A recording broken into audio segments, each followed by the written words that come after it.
volkshelde van die verlede. Wat is die een eienskap wat uitstaan by al die groot Afrikaner helde? Dan is dit dat hulle self nie belangrik geag het nie. Dat hulle eie persoon en hulle eie belange, hulle eie boerdery of sy eie besigheid en selfs sy eie naam, is nie waaroor dit gaan nie. Maar dat jy jou kragte inspann en die vermoëns wat die goeie Vader aan ons gee, om daadwerklik deel te wees van hierdie goeie stryd. Die stryd om die voortbestaan en die behoud van dit wat die Here ons gemaak het. Dit gaan in die eerste plek daaroor dat ons moet erken dat die Here ons 'n volk gemaak het en dat die Here ons 'n land gegee het en 'n taal wat net ons in die wêreld praat, om so sy naam te verheerlik. Nou vriende, ons staan vandag amper 30 jaar nadat ons volk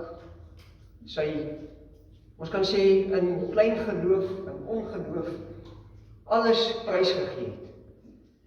1994 was niks minder nie as 'n doodsklok wat oor die Afrikaner volk gelei het.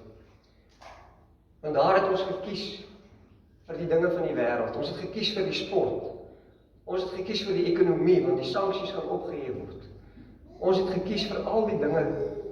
Ons het selfs gekies vir 'n neutrale staat.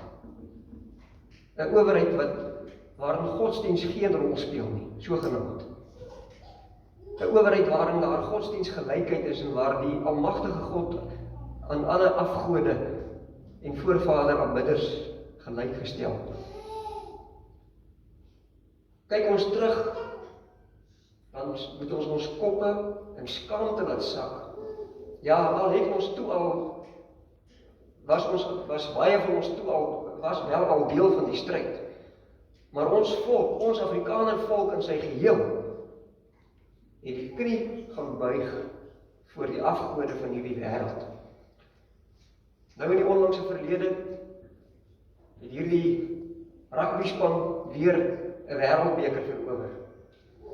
Waarop hierdie golf wat ons volk in beslag neem, om vir hulle te wil sê, maar kyk die spele, kyk net, kyk die glorie in die oë van die wêreld. Vriende, dit is nie wie ons is nie. Dit is nie wie ons mag wees nie. Ons is soos daardie Israeliete waarvan ons lees in Psalm 137, toe die Babyloniërs vir hulle sê, sing vir ons 'n Sionslied. Wees vrolik, wees bly. Maak maar vrede dat julle nou Babyloniërs geword het, dat julle nou opgegaan het in die koninkryk van Babel. Hoekom verlang julle terug na Jerusalem? Hoekom verlang julle terug na die tempel? Nee, ons kan nie aan hierdie bestel een oomblik, 'n greintjie. Ons kan nie in ons gemoedere tot rus kom nie. Ons mag nie rus, totdat die Here weer vir ons uitkomste gee, totdat hy ons volk weer teruggelei het na ons wortels, waaruit ons gegroei het. Want dit is wie ons is. Vriende, baie welkom. Ons bede is dat hierdie vergadering sal verloop in die eerste plek onder die seënende hand van die almagtige God.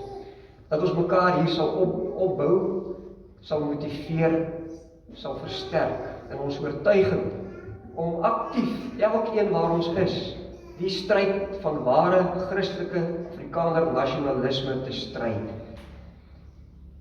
En dan moet ons maar weet, as ons kyk in die geskiedenis van hierdie stryd, dit was juis in die tye, wanneer dit gelyk het of die stryd verlore is, of ons Afrikaner volk op die grond is. Ons is vandag weer daar. Ons staar ondergang as volk in die oë. Menslik gesproke is ons nie nou baie vinnig, as daar nie iets gebeur wat ons mense gaan wakker maak nie. Ons vertroue is op die Here, ons oë is op hom. Hy laat nie vaar die werk van sy hande nie.